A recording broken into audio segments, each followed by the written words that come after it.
I love Christmas, I love movies, so I thought, let's just merge them together. Everybody, drop your buffs. We are merged. Today, I will be ranking 11 movies into 5 categories.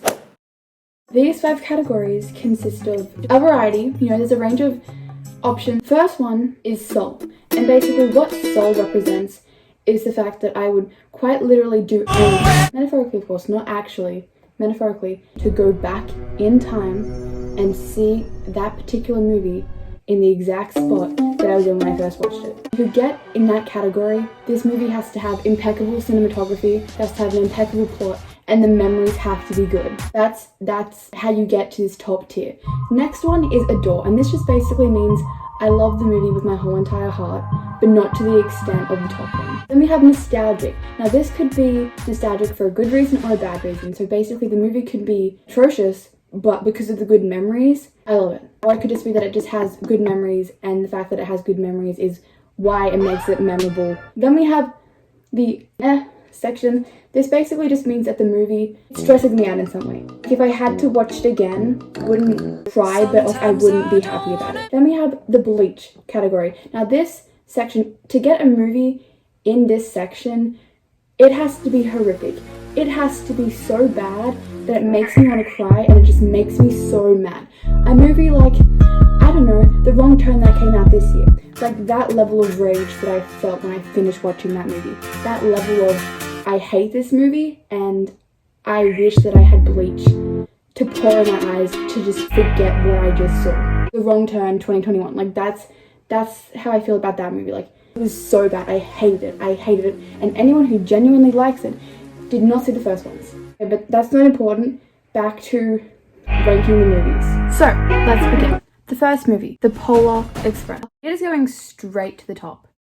Words cannot express how much this movie has changed my entire life. It has incredible cinematography, incredible acting. I know they're technically like kind of cartoon, but they're not cartoon. But the plot is just, the characters, everything is just so well developed. Like plus with the memories attached to it too. If I could, I would do almost anything if I could have gone back in time and seen this movie in the exact position that I was in when I first watched it. Like, it's indescribable.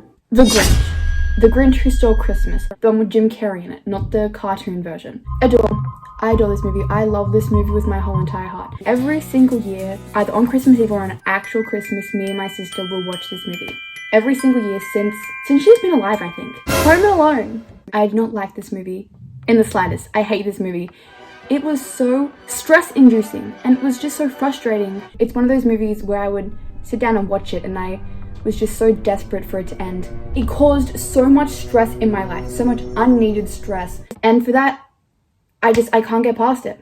Next, we have A Christmas Carol. Again, I love this movie so much. This movie is kind of in between I would do anything for this movie, and I love this movie with my whole entire heart. Like, it's kind of in the middle there, but we're just going to put it in the adore section because at the same time, like, while I do thoroughly love this movie, it's not at the extent to which The Polar Express is. Christmas with the Cranks. This is going next to Home Alone. This caused me so much stress, that movie. I haven't seen it in years, but I can still remember the hickory smoked ham scene. That whole shenanigans has been stuck in my mind for years. Like, I just can't get past it. Like, wait.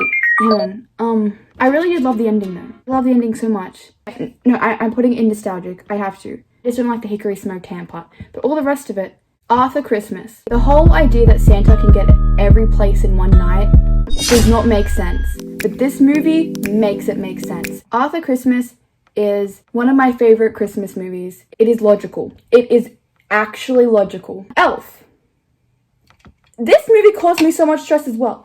But at the same time, it has so many good memories. We would always watch it in primary school at the end of the year, when you'd be colouring in Christmas cards and you'd be handing out candy canes and you'd be talking, and it reminds me a lot of when I was in year 6. That was a really happy time in my life. So we're going to put it in nostalgic because that movie just brings me so much joy. And another situation was when I was watching it with my sister and my grandma in the holidays, and then after we went and we played like card games. The Christmas Chronicles. Now, the actual movie in itself, I'm not a fan of. I look at it and I'm just like, what is this movie? But I'm putting it in nostalgic because the first time I watched this movie was in year 8. It was during science, and me and my friend, we were supposed to be doing work, but we instead watched this movie secretly. That's a really special moment for me. I'm still friends with the person that I watched it with, but we don't have the same friendship that we had at that point in time. Like, I miss that person.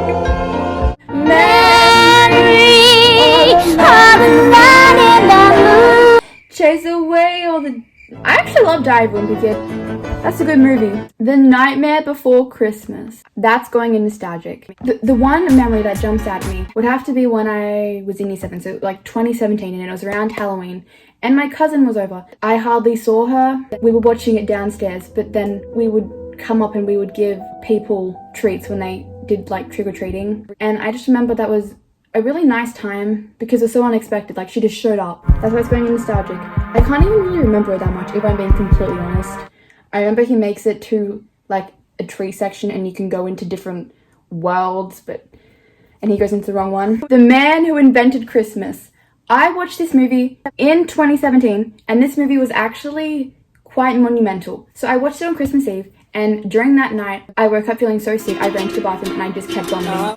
And I think that's because it was a really hot summer, and I had these like pastry things from Coles, and they were really hot, and I think those are what made me sick. Okay, they're not good memories. 2017 was the first Christmas where I didn't see, on like one side of my parents, I didn't see all my extended family. It was kind of sad. Like, I saw my grandparents, and I love my grandma and I love my grandpa, so that was amazing. But it was just kind of sad because ever since then, wait, have I even seen them? I don't think I've seen them since like, no, I did. I saw some of them earlier this year, and I'm pretty sure that I vlogged that. Well, I didn't vlog the actual thing, but I vlogged myself getting ready and in the car. But aside from that, and ever since then, every single Christmas, I've just spent it with my grandparents. I don't know what's happening this year. I don't even want to think about this year's Christmas. It's my brother's birthday today. I also have to help out at an event today, and I'm being a waitress. And I kind of wish that I didn't agree to it because my brother and my dad are going to see Venom. And I kind of want to go and see Venom, but I can't because I'm being a waitress instead. The last movie is Holiday. This movie didn't evoke such a strong reaction out of me as like The Wrong Turn did. But I will say that it still wasn't my favorite. And I think that it wasn't my favorite because the guy was Australian.